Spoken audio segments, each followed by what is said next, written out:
Hello hello പോലെ പോലെ ഒരു മിനിറ്റത്തേക്ക് ഞാൻ നിങ്ങളൊരു ഓർമ്മകളിലേക്ക് കൊണ്ടുപോകണേ. എന്ത് ഓർമ്മകളാന്ന് വെച്ചാൽ, ഇപ്പോൾ സ്കൂൾ ലൈഫ് കഴിഞ്ഞ് നിൽക്കുന്നവർ, സ്കൂളൊക്കെ അടച്ചിരിക്കുന്ന പിള്ളേരുണ്ടാവും, അല്ലെങ്കിൽ വർഷങ്ങൾ കഴിഞ്ഞു സ്കൂൾ ലൈഫിൻ്റെ ഓർമ്മകൾ മാത്രം മനസ്സിൽ കൊണ്ട് നടക്കുന്നവരുണ്ടാവും അല്ലേ. ഈ സ്കൂൾ ലൈഫിലെ ഫ്രണ്ട്സ് എന്ന് പറഞ്ഞാൽ ഒരു പ്രത്യേക ഫ്രണ്ട്സാണ്. എന്തായാലും 10ാം ക്ലാസ്സിലൊക്കെ ആണെങ്കിൽ എൻ്റെ പൊന്നടേ, ഇപ്പം എനിക്ക് ഓർമ്മിക്കാൻ പോലാണെങ്കിലും ശരി, എന്തോരം പറച്ചിലായിരുന്നു. നമ്മൾ ഒരുമിച്ചായിരിക്കും, നമ്മൾ ഒരുമിച്ച് ട്രിപ്പ് പോകും, നമ്മൾ ഒരുമിച്ച് കറങ്ങാൻ പോകും, നമ്മുടെ ഫ്രണ്ട്ഷിപ്പ് ഒരിക്കലും അവസാനിക്കില്ല. ഇനിയിപ്പോൾ സ്കൂൾ ലൈഫ് കഴിഞ്ഞാൽ നമ്മളൊക്കെ വിളിക്കണം കേട്ടോ, നമ്മൾ അപ്പോഴും സംസാരിക്കണം, നമ്മുടെ ഫ്രണ്ട്ഷിപ്പ് പോകരുത്. ടീമാണ്, ഗ്യാങ്ങാണ്, തേങ്ങയാണ്, മാങ്ങയാണ്, ഒലക്കയാണ്, ഒരു കുന്തമില്ലാത്ത കൈ. ഇപ്പം നിങ്ങൾക്ക് ഉണ്ടാവില്ലേ അങ്ങനെ കുറച്ച് ഫ്രണ്ട്സ്.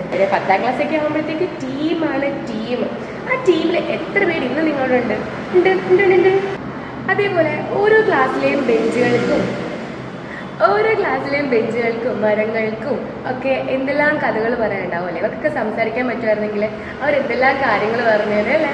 ഒരു ആയുഷ്കാലം മൊത്തം നമ്മൾ കഴിഞ്ഞ് കുറേ ക്ലാസ് മുറികൾ, അതുപോലെ വഴിയോരങ്ങൾ, സ്കൂളിനടുത്തുള്ള കുഞ്ഞു കുഞ്ഞു കടകൾ, മരച്ചുവട്, ആലിച്ചുവട്, പിന്നെ കടയിലെ പുളിമുട്ടായി, എൻ്റെ പൊന്നേ എന്തെല്ലാം ഓർമ്മകളല്ലേ. പിന്നെ നമ്മുടെ ലൈഫ് എത്ര ബിസി ആയി പോയാലും ആരെങ്കിലും ഒരാളെങ്കിലും ലൈഫ് ലോങ് എല്ലാ ദിവസവും ഡെയിലി വിളിക്കണം, മെസ്സേജ് ചെയ്യണമെന്നില്ല. എന്നാലും ഒരുമായിട്ടാണെങ്കിലും ജസ്റ്റ് ഒന്ന് തിരിഞ്ഞു നോക്കിയാൽ നമുക്ക് ആ ഓർമ്മകളൊക്കെ എപ്പോഴും നമ്മുടെ കൂടെ നെഞ്ചോട് ചേർത്ത് കൊണ്ടു നടക്കാൻ പറ്റും. അപ്പോൾ ഓക്കെ ഗൈസ്, പഴയ ഫ്രണ്ട്സിനാലും ഇപ്പം വിളിക്കാൻ തോന്നുമെങ്കിൽ പെട്ടെന്ന് വിളിച്ചോ. ടാറ്റാ.